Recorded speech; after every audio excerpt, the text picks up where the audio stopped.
बच्चों, good morning बच्चों। मैंने बच्चों आप लोगों को 10th क्लास का केमिस्ट्री का पहला लेसन पढ़ा रहा था। 10th क्लास का केमिस्ट्री का पहला लेसन में मैंने आप लोगों को बताया था मेरे बच्चों कि भाई मैंने आप लोगों को लास्ट कर दिया था उपचयन अपचयन तक। एक थोड़ी सी टॉपिक है विकृत गंधिता के बाद फिर मैं ईंधन बताऊंगा।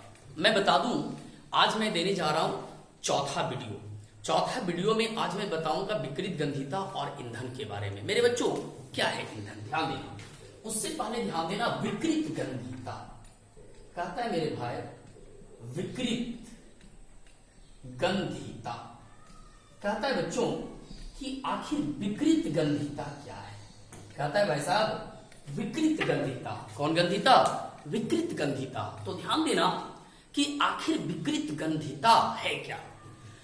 किसी भी खाद्य युक्त पदार्थ को, खाने वाले पदार्थ को या फिर तिलहन चीज, जैसे किसी तेल से ऑयल से बना हुआ चीज, जैसे मान लिया जाए कि पकौड़ी हो गया या किसी तिलहन चीज मतलब खाद्य युक्त पदार्थ को जब कुछ दिनों तक छोड़ दिया जाता है तो उससे एक विशेष प्रकार की गंध निकलती है जिसे हम लोग कहते हैं विकृत गंधिता। यदि किसी खाद्य युक्त पदार्थ को, खाने वाले पदार्थ को कुछ दिनों तक अगर छोड़ दिया जाए तो उससे एक विशेष प्रकार की गंध निकलती है। इसी को हम कहते हैं विकृत गंधिता। इसी को हम लोग कहते हैं छोटा विकृत गंधिता। इसी को हम लोग कहते हैं विकृत गंधिता। ध्यान देना मेरे बच्चों कि ये जो आपका विकृत गंधिता है इसी को हम लोग कहते हैं विकृत गंधिता। मेरे बच्चों आज मैं बताऊंगा ईंधन के बारे में। तो ध्यान देना कि कहता है छोटा ईंधन, ईंधन जिसे इंग्लिश में कहते हैं फ्यूल। ईंधन जिसे इंग्लिश में कहते हैं फ्यूल। ध्यान देना छोटा, ईंधन कहता है कि वे सभी दहनशील पदार्थ जो जलकर हमें उष्मा तथा ऊर्जा की आपूर्ति करता है। कहता है मेरे बच्चों ईंधन, फ्यूल क्या है, ईंधन क्या है? तो ईंधन कहता है कि वे सभी दहनशील पदार्थ जो जलकर हमें उष्मा तथा ऊर्जा की आपूर्ति करता है उसे हम कहते ईंधन, फ्यूल के नाम से जानते। लेकिन यहां प्रश्न उठता है कि सर आपने बताया वे सभी दहनशील पदार्थ, ज्वलनशील पदार्थ, तो सर दहनशील पदार्थ क्या है और ज्वलनशील पदार्थ क्या है? दो एक ही है ना, दहनशील या ज्वलनशील। लेकिन है क्या? तो दहनशील का मतलब होता जो पदार्थ जलने लायक हो। दहनशील का मतलब होता कि जो पदार्थ जलने लायक हो। मेरे बच्चों दहनशील का ही मतलब होता कि जो पदार्थ जलने लायक हो, जो जल सके उसे हम दहनशील पदार्थ कहते हैं। जैसे कोयला, पेट्रोल, डीजल, किरोसिन, सूखा लकड़ी इत्यादि ये सभी जलने लायक पदार्थ है। तो ये सब जलने लायक पदार्थ है, ये सब दहनशील है कि जो जलने लायक पदार्थ है इसलिए वो दहनशील है। तो वे सभी दहनशील पदार्थ जो जलकर हमें उष्मा तथा ऊर्जा की आपूर्ति करता है उसे हम ईंधन कहते हैं। दहनशील का मतलब कि जो पदार्थ जलने लायक होता उसे हम दहनशील पदार्थ कहते जो जलने लायक होता। तो बच्चों आपने अभी अभी जाना ईंधन के बारे में कि ईंधन क्या है। तो ईंधन कहता है वे सभी दहनशील पदार्थ जो जलकर हमें उष्मा तथा ऊर्जा की आपूर्ति करता है उसे हम ईंधन कहते हैं। बच्चों ध्यान देना, ईंधन जो होता है इस ईंधन को हम दो वर्गों में बांटे। ईंधन को दो वर्गों में बांटा गया है।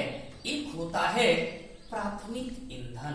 बच्चों एक होता प्राथमिक ईंधन और एक होता है द्वितीयक ईंधन। एक होता है द्वितीयक ईंधन। मेरे प्यारे बच्चों ध्यान देना, एक प्राथमिक ईंधन होता और एक द्वितीयक ईंधन होता।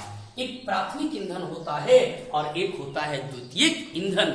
एक प्राइमरी फ्यूल और एक होता सेकेंडरी फ्यूल। तो प्राथमिक ईंधन क्या है? ध्यान देना, प्राथमिक ईंधन कहता है बच्चों कि जिस ईंधन से अन्य बहुत सारे ईंधन का निर्माण होता है जिस ईंधन से अन्य बहुत सारे ईंधन का निर्माण होता उसे हम प्राथमिक ईंधन कहते हैं, उसे ही हम प्राथमिक ईंधन के नाम से जानते हैं। जिस ईंधन से अन्य सभी ईंधन का निर्माण होता उसे हम प्राथमिक ईंधन कहते, प्राइमरी फ्यूल कहते हैं। लेकिन कहता है द्वितीयक ईंधन कि जिस ईंधन की प्राप्ति हम लोग करते हैं प्राथमिक ईंधन से, जिस ईंधन की प्राप्ति करते हैं हम लोग प्राथमिक ईंधन से, उसे हम द्वितीयक ईंधन कहते हैं। अब यहां क्लियर करते हैं, देखिए मेरे बच्चों, प्राथमिक ईंधन, जिस ईंधन से अन्य सभी ईंधन का निर्माण होता उसे हम कहते प्राथमिक ईंधन।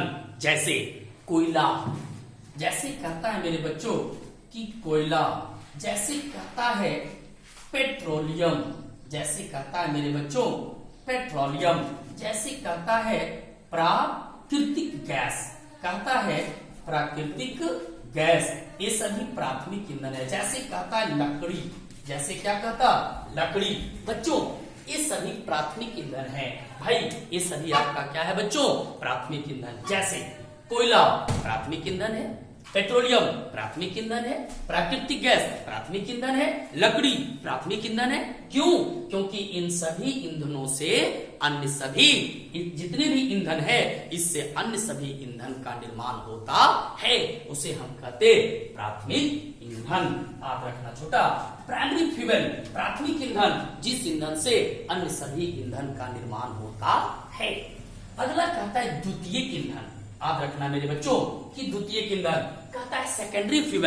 द्वितीयक ईंधन कहता है कि प्राथमिक ईंधन से जिस ईंधन का निर्माण होता, प्राथमिक ईंधन से जिस ईंधन का निर्माण होता उसे हम कहते हैं द्वितीयक ईंधन। कौन ईंधन कहते? द्वितीयक ईंधन कहते हैं। जैसे आपका आता है कोक हो गया, जैसे आपका आता है चारकोल हो गया, जैसे आपका आता है पेट्रोल, जैसे आता है डीजल, पेट्रोल हो गया, डीजल हो गया, जैसे किरोसिन हो गया इत्यादि। ये सभी जो है छोटा, ये जो आपका दिया गया है ना इत्यादि, ये सभी जो है आपके द्वितीयक ईंधन है। कौन ईंधन है? द्वितीयक ईंधन। मेरे बच्चों कौन ईंधन? द्वितीयक ईंधन। तो द्वितीयक ईंधन कहता छोटा कि प्राथमिक ईंधन से जिस ईंधन का निर्माण होता उसे द्वितीयक ईंधन कहते हैं। जैसे Coke, charcoal, petrol, diesel, kerosene इत्यादि और भी बहुत सारी चीज। जैसे कोक, कोयले के जले हुए भाग जो शेष बचता उसे कोक कहते हैं। जिस कोयले को आपने जलाया और उस कोयले का पूर्ण दहन नहीं हुआ, अच्छा से नहीं जल पाया और जो शेष बच गया वो कोक होता है। लकड़ी के जले हुए भाग, लकड़ी के जले हुए भाग, लकड़ी के जले हुए भाग को कहते हैं चारकोल। क्या कहते हैं? चारकोल। बहु जैसे पेट्रोल, जब पेट्रोलियम को हम रिफाइन करते हैं, पेट्रोलियम को रिफाइन करते हैं उससे बनता पेट्रोल, डीजल, किरोसिन इत्यादि। ये सभी आपका द्वितीयक ईंधन है। कौन ईंधन है? द्वितीयक ईंधन है। तो याद रखना मेरे बच्चों, प्राथमिक ईंधन और कौन? द्वितीयक ईंधन। तो प्राथमिक ईंधन जिस ईंधन से अन्य सभी ईंधन का निर्माण होता है उसे हम प्राथमिक ईंधन कहते हैं, कोयला, पेट्रोलियम, प्राकृतिक गैस, लकड़ी इत्यादि। द्वितीयक ईंधन प्राथमिक ईंधन से जिस ईंधन का निर्माण होता उसे हम द्वितीयक ईंधन कहते हैं, कोल, चारकोल, पेट्रोल, डीजल, किरोसिन इत्यादि। ये सभी आपका ईंधन है, ये सभी आपका क्या है? ईंधन है, फ्यूल है। यही आपका ईंधन शो करता है।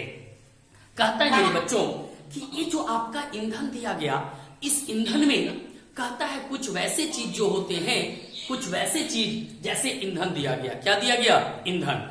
तो ईंधन में आदर्श ईंधन भी आता है। कुछ ईंधन वैसे हैं जिसे जलने पर बहुत सारे आपका धुआं निकलता, अवशिष्ट पदार्थ निकलता, बेकार पदार्थ निकलता, और कुछ वैसे भी ईंधन है जिसे कि आपका जलने पर कोई धुआं निकलता नहीं है। तो वो आपका कुछ आदर्श ईंधन होते, कुछ अच्छे ईंधन होते, कुछ आइडियल फ्यूल होते हैं। तो आपका कहता है आदर्श ईंधन। आदर्श ईंधन का गुण है कि जिसे जलने पर अपशिष्ट पदार्थ नहीं बचना चाहिए, धुआं ज्यादा मात्रा में नहीं निकलना चाहिए, हमें कम ईंधन खर्च होना चाहिए और ऊष्मा देने की क्षमता अधिक होनी चाहिए। वो आदर्श ईंधन का गुण है, आइडियल फ्यूल का गुण है। आप रखना छोटा कि आदर्श ईंधन का गुण होता है कि जिसे जलने पर इस इसमें अपशिष्ट पदार्थ नहीं बचना चाहिए। इसे जलने पर कोई इसमें जो है जलने पर इसमें किसी भी प्रकार का इसमें धुआं धक्कड़ निकलना नहीं चाहिए। तो आदर्श ईंधन कहता है कि आदर्श ईंधन कहता है कि जिस ईंधन को हम आसानी से प्राप्त करें, इसका ऊष्मीय मान उच्च होना चाहिए और इसका ज्वलन ताप भी उच्च होना चाहिए। जिस आदर्श ईंधन का गुण है कि आदर्श ईंधन क्या है, उसकी विशेषता क्या है, तो आदर्श ईंधन का ऊष्मीय मान उच्च होना चाहिए, इसका ज्वलन ताप उपयुक्त होना चाहिए, इसे जलने पर न तो अत्यंत तीव्र, इसका ज्वलन न तो अत्यंत तीव्र और न ही तो अत्यंत मंद होनी चाहिए, इसका जो दहन है न तो अत्यंत तीव्र और न तो अत्यंत मंद होनी चाहिए, इसे एक स्थान से दूसरे स्थान तक आसानी से ले जाया जा सकता है। तो यही कहता आपका छोटा कि आदर्श ईंधन की विशेषताएं।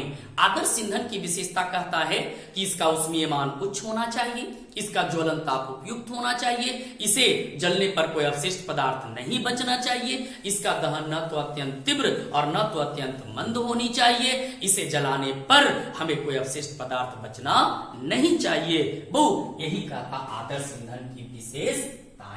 इसी को कहते हैं आदर्श ईंधन की क्या विशेषताएं, इसी को हम आदर्श ईंधन की विशेषताएं के नाम से जानते हैं। तो याद रखना मेरे प्यारे बच्चों कि इसी को हम ईंधन कहते हैं। यहाँ पर एक टर्म आता है कि पोषक और अपोषक, लेकिन पोषक और अपोषक से पहले मैं चलना चाहता हूं दहन, कि दहन क्या है। ध्यान देना मेरे बच्चों, आपने जान गया विकृत गंधिता ईंधन, ईंधन के दो भाग होते हैं। ईंधन के कितने भाग आपने जाना, दो भाग होते हैं बच्चों। प्राथमिक ईंधन को कहते हैं प्राकृतिक ईंधन।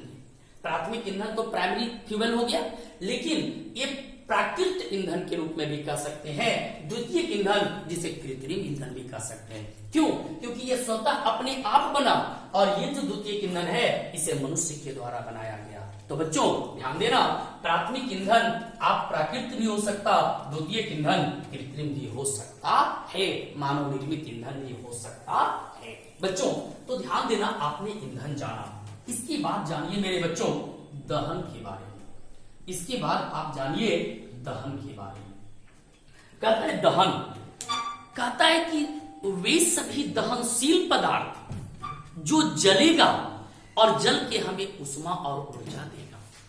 वे सभी दहनशील पदार्थ जो जलेगा और जल के हमें उष्मा और ऊर्जा देगा और प्राप्त उष्मा अभिक्रिया को चालू रखने के लिए प्रयुक्त होगा। वो जो प्राप्त उष्मा है वो अभिक्रिया को चालू रखने के लिए क्या होगा, प्रयुक्त होगा, उसे हम दहन कहते हैं। बच्चों उसे ही हम क्या कहते हैं, दहन कहते हैं। याद रखना, तो दहन क्या है, तो वे सभी दहनशील पदार्थ जो जलकर हमें उष्मा तथा ऊर्जा की आपूर्ति करता है तथा प्राप्त उष्मा अभिक्रिया को चालू रखने के लिए प्रयुक्त होती है, उसे ही हम क्या कहते, दहन कहते। क्या कहते, दहन कहते। मेरे प्यारे बच्चों ये दहन के भी चार भाग होते हैं। कहता है दहन के कितने प्रकार होते हैं, चार प्रकार होते हैं। दहन के चार प्रकार होते हैं बच्चों, दहन के चार भाग होते हैं। एक को कहता है द्रुत दहन, एक को कहता द्रुत दहन, एक को कहता मंद दहन और एक को कहता है स्वतः दहन और एक को कहता है विस्फोट।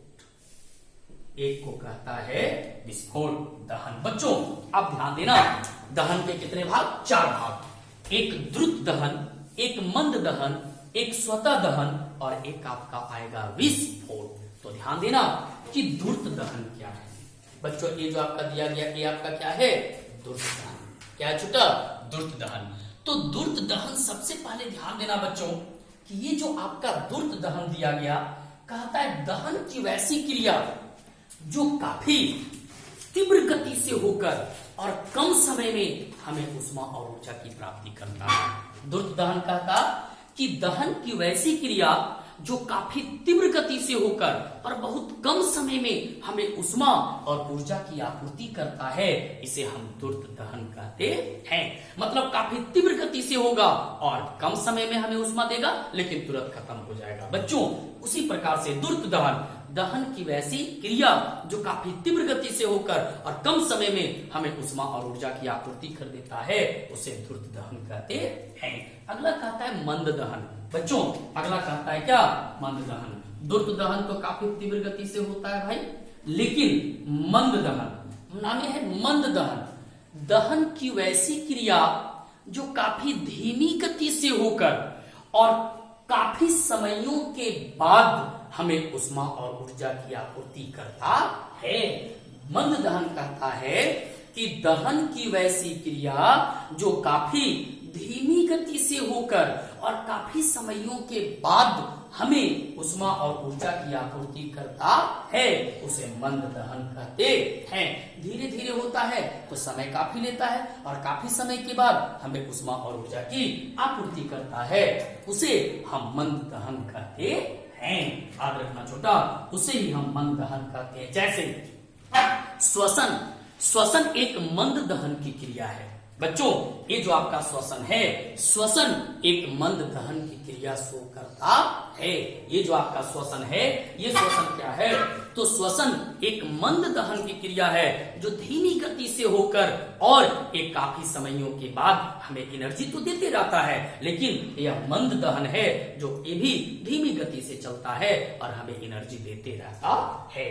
तो मंद दहन तो जान गया, वैसी क्रिया, दहन की वैसी क्रिया जो धीमी गति से होकर और काफी समयों के बाद हमें उष्मा और ऊर्जा प्रदान करता है, उसे मंद दहन कहते हैं। स्वतः दहन नामे है स्वतः, अपने आप, नाम है स्वतः दहन, अपने आप। तो दहन की वैसी क्रिया जो बिना किसी बाहरी प्रहार के प्रभाव से संपादित होती है, जो बिना किसी प्रहार के प्रभाव से संपादित होती है, उसे हम मंद दहन कहते हैं। सॉरी, स्वतः दहन कहते हैं। क्या कहते हैं बच्चों? स्वतः दहन। स्वतः का मतलब ही होता है अपने आप, स्वतः का मतलब होता अपने आप। तो दहन की वैसी क्रिया जो बिना किसी बाहरी प्रहार के प्रभाव से संपादित होती, मतलब कोई बाहरी प्रहार का इसमें जरूरत नहीं पड़ता है, ये किसी भी बाहरी दबाव या बाहरी प्रहार का इसमें जरूरत नहीं पड़ता है, ये स्वतः अपने आप और ये आपका क्या होता? दहन हो जाता है, उसे हम कहते हैं स्वतः दहन। कहता है विस्फोट। क्या कहता? विस्फोट। तो आपने स्वतः दहन जान लिया छोटा। अगला कहता विस्फोट। विस्फोट में बाहरी दबाव तो चाहिए, बाहरी प्रहार तो चाहिए, तो दहन की वैसी क्रिया जो बाहरी प्रहार के प्रभाव से संपादित होती है, दहन की वैसी क्रिया जो बाहरी प्रहार के प्रभाव से संपादित होती है, उसे हम कहते हैं विस्फोट। क्या कहते? विस्फोट। तो विस्फोट कहते हैं दहन की वैसी क्रिया जो किसी बाहरी प्रहार के प्रभाव से संपादित होती, उसे हम विस्फोट कहते हैं। जैसे पटाखा छोड़ते हैं, माचिस मारते हैं, उसकी तिल्ली में ब्लास्ट करता है, बम है, दबाव डालते हैं, ब्लास्ट कर जाता है, गोलियां छोड़ते हैं तो उस पर कुछ दबाव पड़ता है तभी ना ये ब्लास्ट करता है, तो ये विस्फोट हो गया। जो बाहरी प्रहार लगेगा तब उस पर आपका विस्फोट हुआ, छोटा दहन की क्रिया हुआ। स्वतः दहन जो स्वयं दहन की क्रिया करता, मंद दहन जो धीमी गति से होकर और हमें ऊर्जा और उष्मा देता, द्रुत दहन जो तीव्र गति से होकर कम समय में हमें उष्मा ऊर्जा देता। यही कहता है दहन के 4 प्रकार। बच्चों यहाँ पर एक टर्म उठता है कि सर आपने दहन बताया, सर दहन होता कैसे? तो आता है टर्म दहन के पोषक पदार्थ और दहन के अपोषक पदार्थ। आता है एक टर्म कि दहन के पोषक पदार्थ, आता है एक टर्म छोटा दहन के पोषक पदार्थ। कहता है मेरे भाई दहन के कौन पदार्थ है? तो पोषक पदार्थ है। ये जो दहन के पदार्थ है ये दहन के पोषक पदार्थ। तो ध्यान देना, दहन के पोषक पदार्थ से मेरा मतलब होता है कि जिसकी उपस्थिति में कोई वस्तु जलता है, जिसकी उपस्थिति में कोई वस्तु जलता है वो दहन के पोषक पदार्थ है। जिसकी उपस्थिति में कोई वस्तु जलता है, जैसे ऑक्सीजन, ऑक्सीजन ले लो, ये ऑक्सीजन है, जैसे कहीं नाइट्रोजन भी हो सकता है, कहीं हाइड्रोजन क्लोरीन भी हो सकता है, लेकिन सबसे इंपॉर्टेंट आपका जो है, सबसे जो महत्वपूर्ण है वो आपका ऑक्सीजन है। वो ध्यान देना कि कि दहन के पोषक पदार्थ जिसकी उपस्थिति में कोई वस्तु जलता है, और अगर दहन के पोषक पदार्थ न हो तो कोई वस्तु जलेगा नहीं। कोई किसी का भी दहन संभव नहीं है, किसी का भी ज्वलन संभव नहीं है। तो दहन के पोषक पदार्थ जिसकी उपस्थिति में कोई वस्तु जलता है, जैसे ऑक्सीजन। दहन का सबसे अच्छा पोषक पदार्थ जो है वो आपका ऑक्सीजन है। जैसे आप कभी कभी एग्जाम्पल लो, लैंप जलाते होंगे तो लैंप का जो बर्नर है वो बर्नर के नीचे देखना छिद्र किया हुआ रहता है। क्यों? क्योंकि नीचे से हल्का हल्का हवा जाए, ऑक्सीजन जाए और बत्तियां जलती है। अगर कभी आप देखना कि नीचे से अगर हवा का प्रवेश बंद कर दो तो बत्ती नहीं जलेगा, वो बुझ जाएगा। या ऊपर से कार्बन डाइऑक्साइड जो निकलता, ऊपर से लैंप को अगर ढक दो तो देखना कार्बन डाइऑक्साइड भर जाएगा तो बत्ती जलेगा नहीं। क्यों? क्योंकि दहन के पोषक पदार्थ नहीं मिला, और जब तक दहन के पोषक पदार्थ नहीं मिलेगा, जब तक ऑक्सीजन नहीं रहेगा, तब तक कोई भी वस्तु जलेगा नहीं। इसीलिए ध्यान देना मेरे बच्चों, वो जो सिलेंडर होता है ना, छोटा वाला सिलेंडर जो दीवार में टंगा रहता है, या सिनेमा हॉल में देखना कि छोटा छोटा टंगा रहता, या फिर हर ट्यूशन में अब देखना कि सिलेंडर रखा रहता, उसमें कार्बन डाइऑक्साइड होता है। वो आग को बुझाने का काम करता, वो कार्बन डाइऑक्साइड होता है। क्यों? क्योंकि वो आग बुझाता है। लेकिन दहन के पोषक का मतलब होता जिसकी उपस्थिति में कोई वस्तु जलता है। जैसे दहन के पोषक का सबसे अच्छा उदाहरण कौन? ऑक्सीजन। ऑक्सीजन दहन का एक अच्छा पोषक पदार्थ है, यही कहता है दहन के पोषक पदार्थ। अगला कहता है दहन के अपोषक पदार्थ। कहता है अगला दहन के अपोषक पदार्थ। मेरे प्यारे बच्चों, कहता है दहन के अपोषक पदार्थ। आखिर ये दहन के अपोषक पदार्थ है क्या? मेरे प्यारे बच्चों, ये दहन के अपोषक पदार्थ है क्या? अपोषक का मतलब होता है पोषक का उल्टा। पोषक का मतलब हुआ, पोषक का मतलब जिसकी उपस्थिति में वस्तु जलता है, और अपोषक का मतलब कि जिसकी उपस्थिति में कोई वस्तु जलता नहीं है। जिसकी उपस्थिति में कोई भी वस्तु जलता नहीं है, वही दहन के अपोषक पदार्थ कहता है। जिसकी उपस्थिति में कोई भी वस्तु नहीं जलता उसे दहन के अपोषक पदार्थ कहते हैं। और दहन के अपोषक पदार्थ का सबसे अच्छा उदाहरण कार्बन डाइऑक्साइड होता। क्या होता? कार्बन डाइऑक्साइड होता है। ये दहन के सबसे अच्छा अपोषक पदार्थ होता। जहां पर कार्बन डाइऑक्साइड अगर आ गया तो कार्बन डाइऑक्साइड की उपस्थिति में कोई वस्तु जलता नहीं है। कार्बन डाइऑक्साइड की उपस्थिति में कोई भी वस्तु जलता नहीं है, यही कहता है आपका अपोषक पदार्थ। तो पोषक पदार्थ जिसकी उपस्थिति में कोई वस्तु जलता है, अपोषक पदार्थ जिसकी उपस्थिति में कोई वस्तु जलता नहीं है। पोषक पदार्थ का एक अच्छा उदाहरण ऑक्सीजन, और अपोषक पदार्थ का एक अच्छा उदाहरण कार्बन डाइऑक्साइड, जिसे कहते हैं CO2। सूत्र कहता है कार्बन डाइऑक्साइड का CO2। यही कहता आपका छोटा दहन के पोषक और अपोषक। लास्ट टॉपिक आज का मैं बता रहा हूं छोटा, कि दहन के लिए आवश्यक 3 शर्त होते हैं। दहन के लिए आवश्यक कितने शर्त होते हैं? 3 शर्त होते हैं। दहन के लिए आवश्यक कितने शर्त?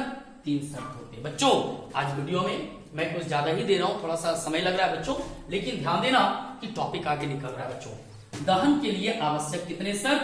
3 शर्त। पहला, दहनशील पदार्थ की उपस्थिति। दहनशील पदार्थ की उपस्थिति।